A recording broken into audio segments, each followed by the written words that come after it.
오늘의 주요 뉴스입니다. 연휴 내내 계속된 늦더위가 한풀 꺾이면서 금요일부터 가을 장마가 시작될 전망입니다.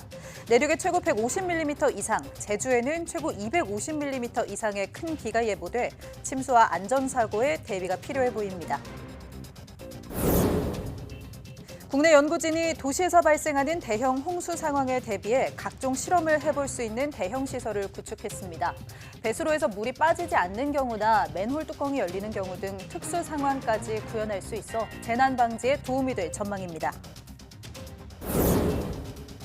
내년 2월부터 기업들이 온실가스 배출권을 은행이나 보험사 등에서도 사고 팔 수 있게 됩니다. 배출권 거래를 활성화해 온실가스 감축을 유도하겠다는 취지인데 배출권이 애초에 거의 무상으로 주어지고 있어 실효성이 떨어진다는 지적도 나옵니다. 쌀겹처럼 버려지는 농식품 부산물로 만든 자가 배합 사료가 한우 농가에 보급되면서 효과를 속속 거두고 있습니다. 한우 육질을 개선하는 데도 도움됐고 사료비도 평균 17% 절감되는 것으로 나타났습니다.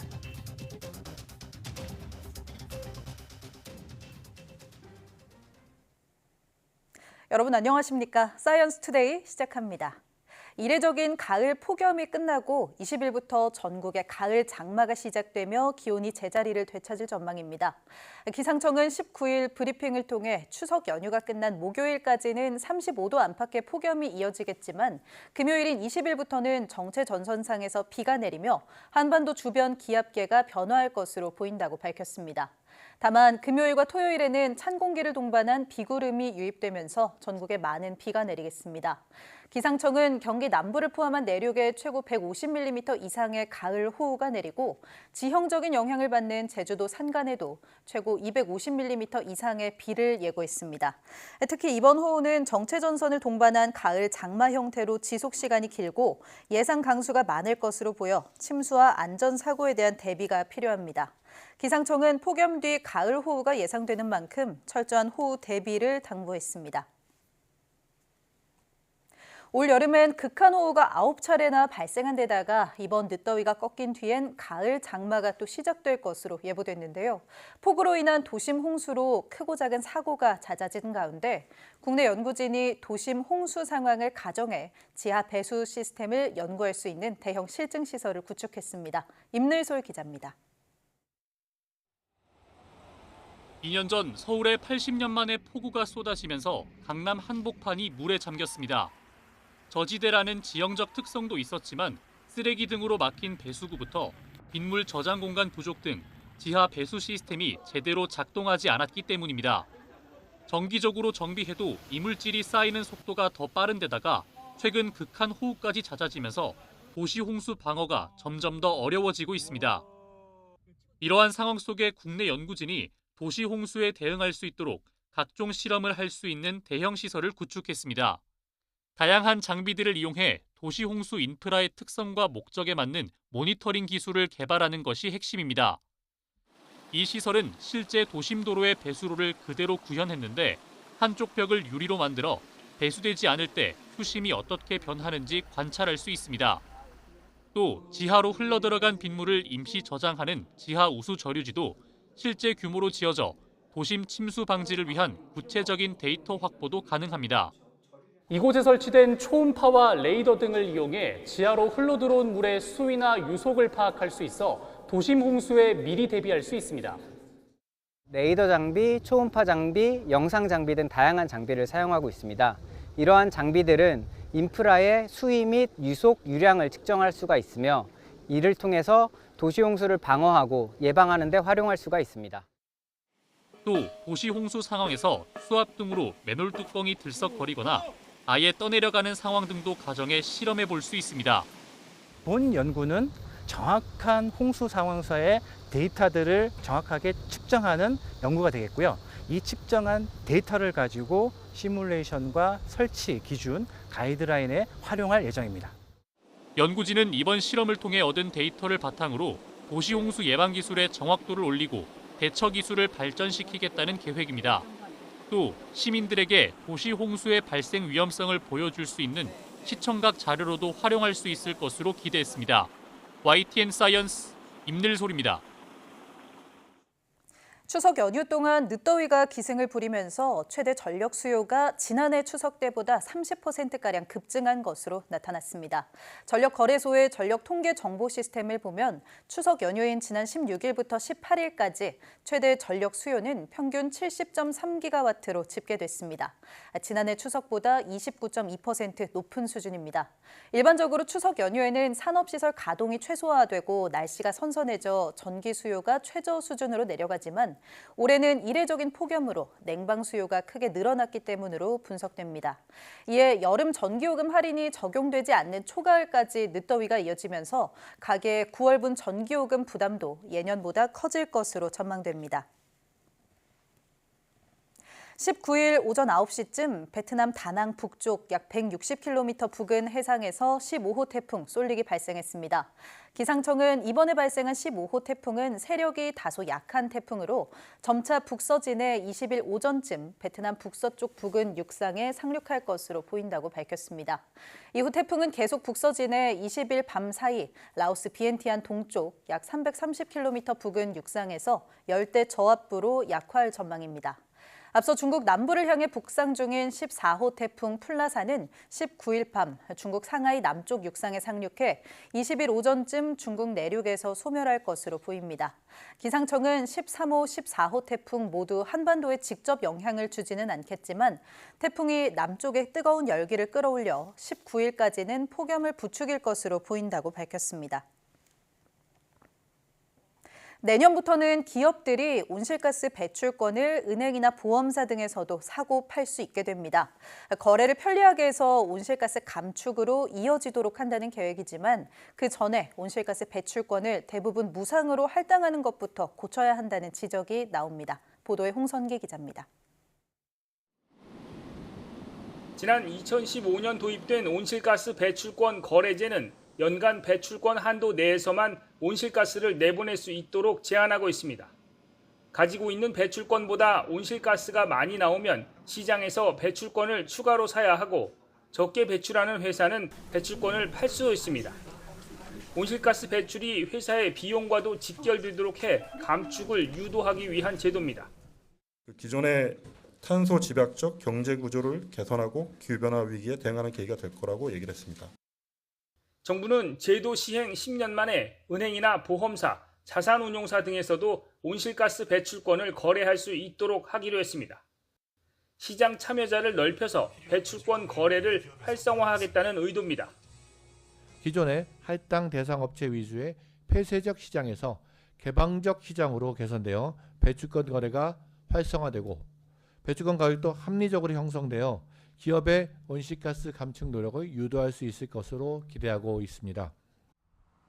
환경부는 이 같은 내용을 담은 시행령 개정안을 입법 예고했는데 의견 수렴을 거쳐 내년 2월부터는 시행에 들어간다는 계획입니다.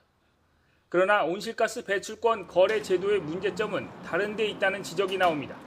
거래의 편리성 이전에 거의 무상으로 주다시피 하는 배출권 할당이 문제라는 겁니다.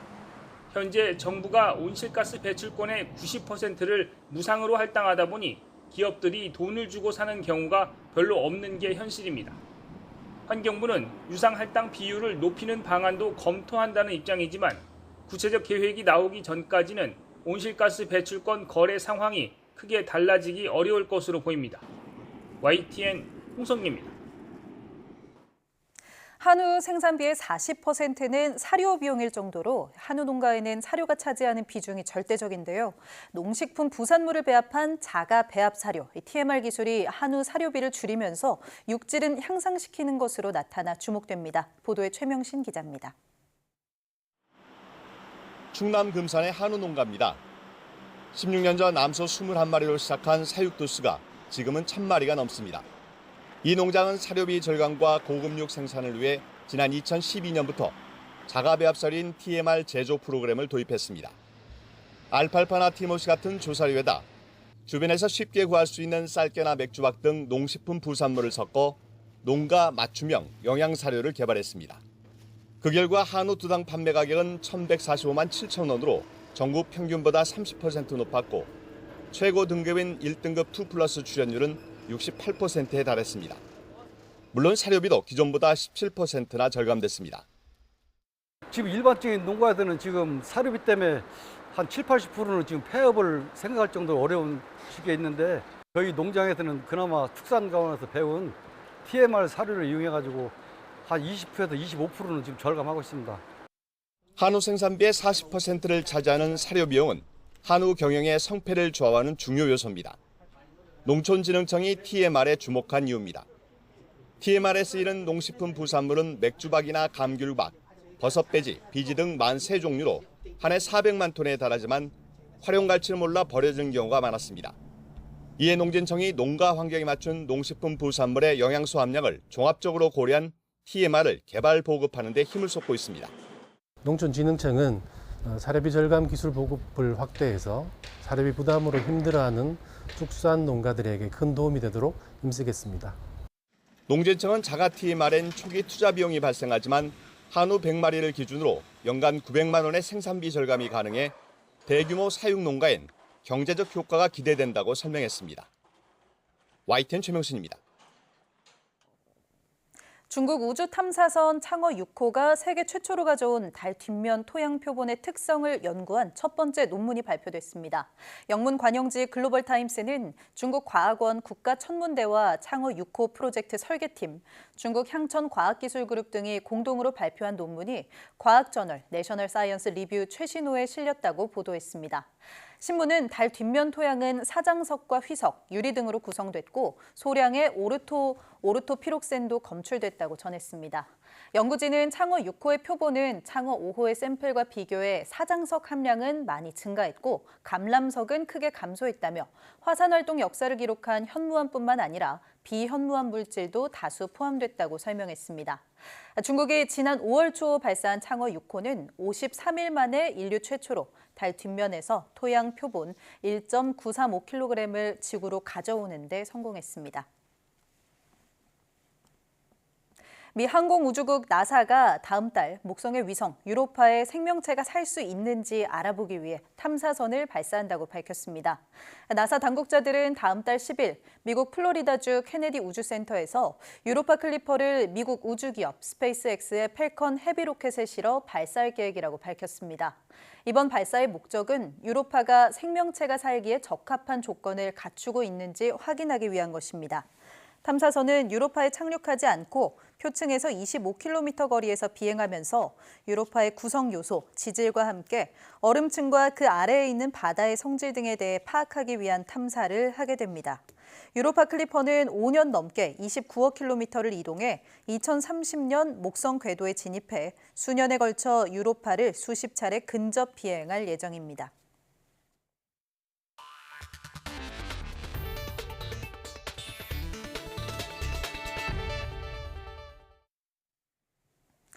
불법 유해 콘텐츠의 유통 통로가 된 온라인 플랫폼의 책임을 강화하려는 움직임이 커지고 있습니다.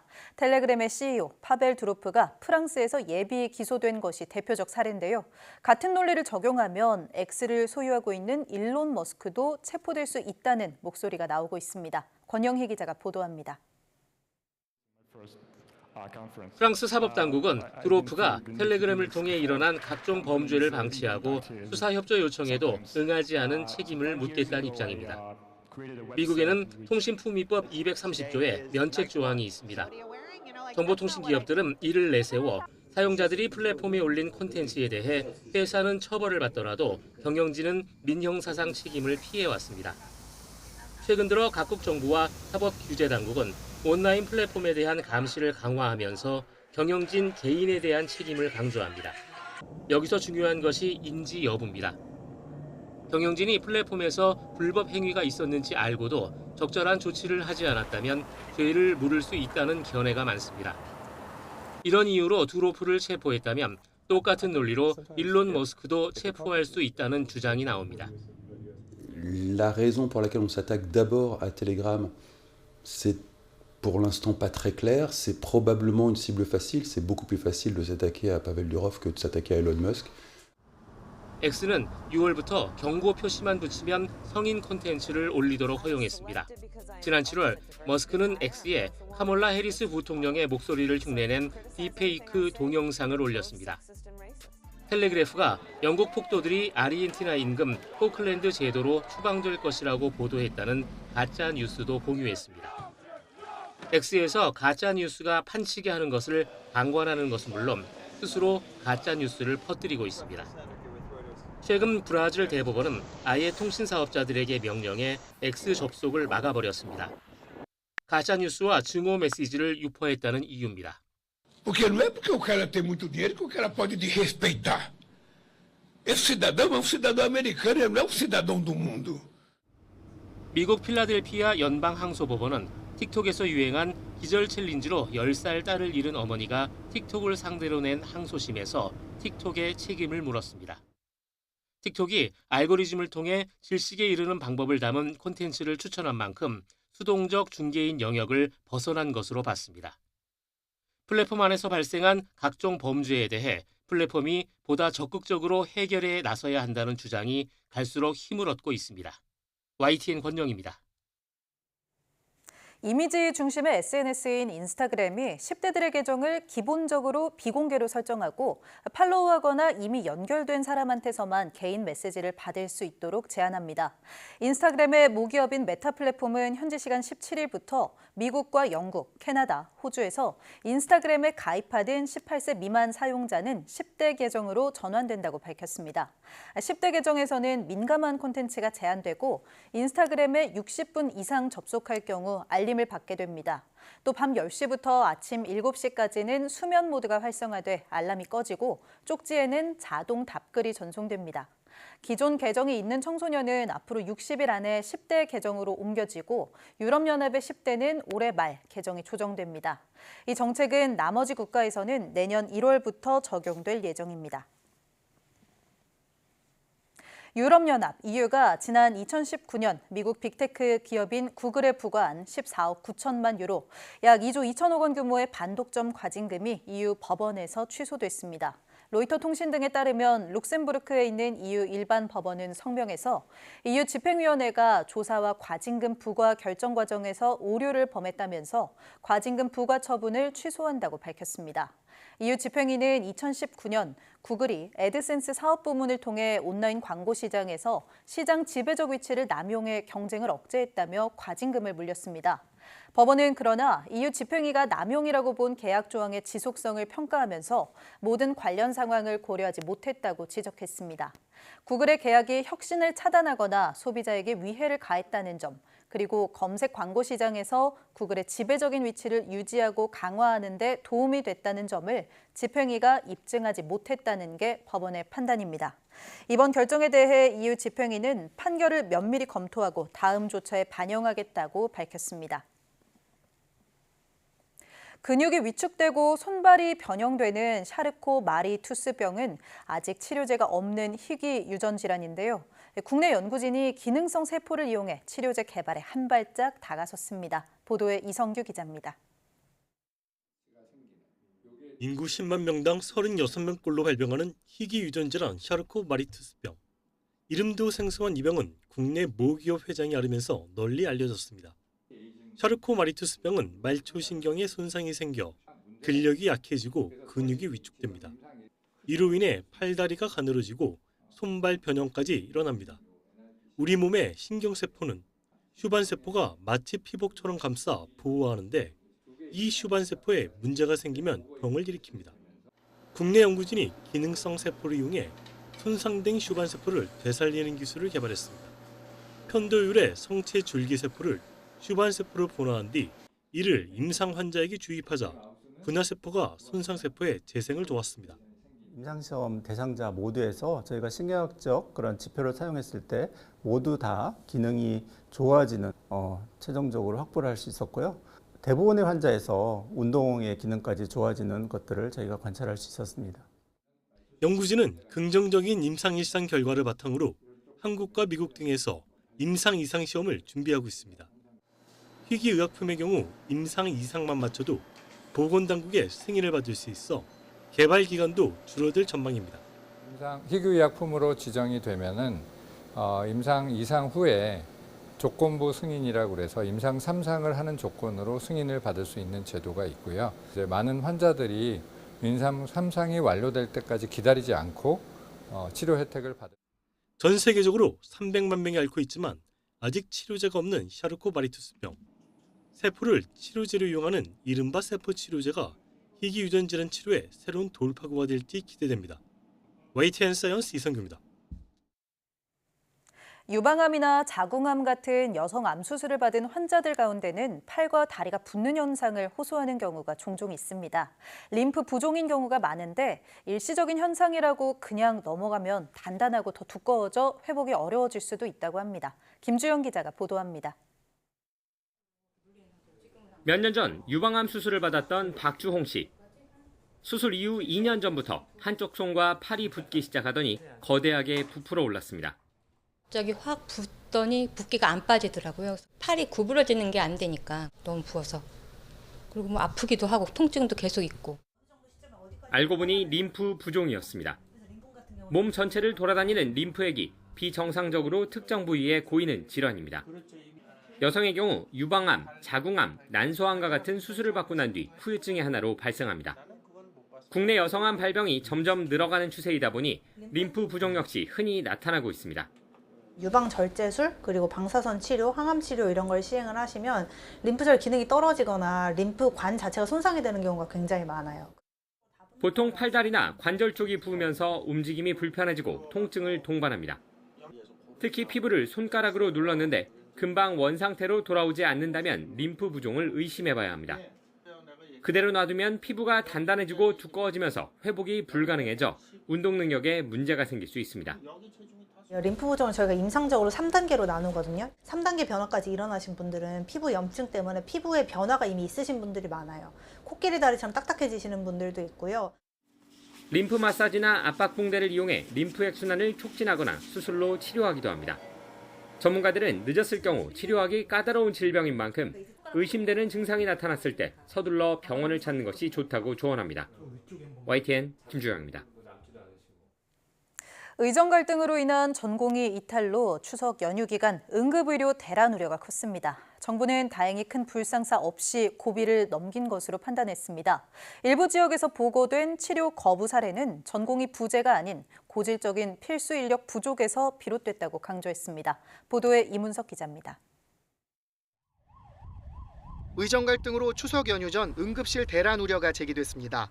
전공의 이탈로 권역 응급의료센터 의사 수가 400명 이상 줄었기 때문입니다.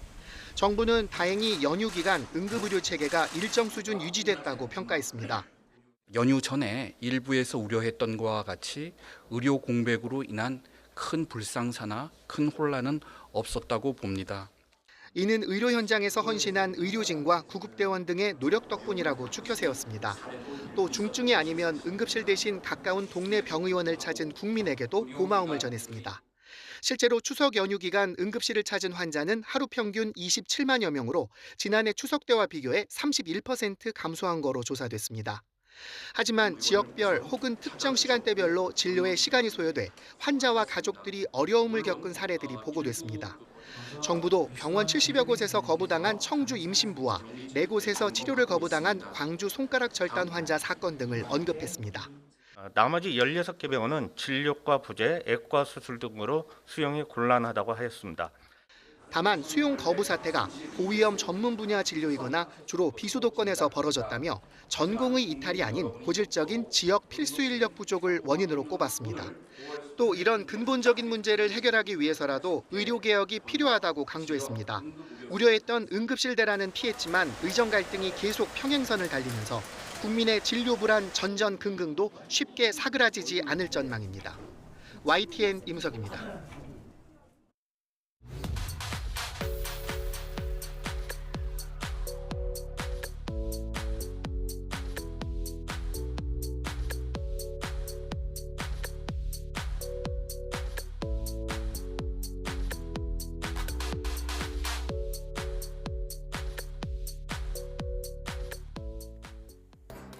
거대 온라인 플랫폼 사업자들이 불법 유해 콘텐츠를 방치해 청소년들을 위험에 빠뜨린다며 책임을 물려야 한다는 목소리가 커지고 있습니다. 전해드린 것처럼 프랑스에서 예비 기소된 텔레그램의 최고 경영자는 무려 12개의 혐의를 받고 있는데요. 국내에서도 청소년들의 SNS를 부모가 관리, 감독하게 하는 법안이 발의됐지만 한 발 늦은 대처라는 지적입니다. 빅테크 플랫폼들의 영향력이 커진 만큼 책임감 있는 자발적인 규제 마련이 시급해 보입니다. 뉴스 마칩니다. 고맙습니다.